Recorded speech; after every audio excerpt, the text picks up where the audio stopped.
Ces révélations concernant plusieurs sociétés de VTC, 15 000 véhicules sont aujourd'hui en circulation en France. D'après nos informations, 750 chauffeurs roulent à Paris, et à Paris seulement, sans la moindre autorisation, grâce à de faux documents.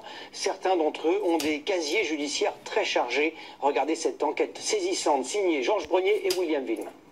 C'est un banal café, devenu un temps le repère de tous les candidats à un emploi de chauffeur VTC. C'est ici que les policiers ont découvert le poteau rose. Au total, la trace de 750 cartes professionnelles totalement bidons. Autant de VTC qui continuent de rouler dans les rues de Paris en toute illégalité, grâce à une fausse carte professionnelle, plus vraie que nature. C'est un bout de carton qu'on peut trouver dans le commerce.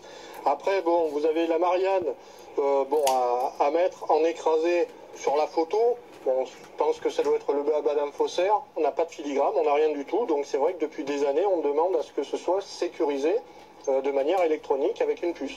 Les faussaires livraient le précieux sésame pour 2 à 3 000 euros, tampon de la préfecture en prime.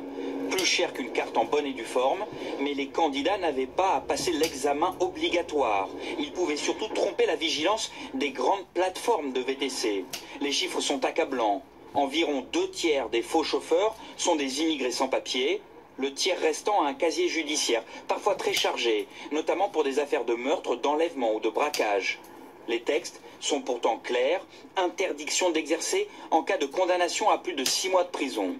Un manque flagrant de contrôle qui étonne peu les taxis, souvent très critiques contre leurs rivaux VTC. Ça fait des mois, voire des années, que nous avertissons les pouvoirs publics sur la délivrance anarchique d'autorisation de VTC et le manque de contrôle, d'où la prolifération de travailleurs dits clandestins. La liste des 750 faux chauffeurs est désormais entre les mains de la police. Les plateformes VTC, elles, cherchent à rassurer leurs clients. D'après elles, les processus d'embauche de leurs chauffeurs ont été renforcés pour éviter une nouvelle affaire bien embarrassante.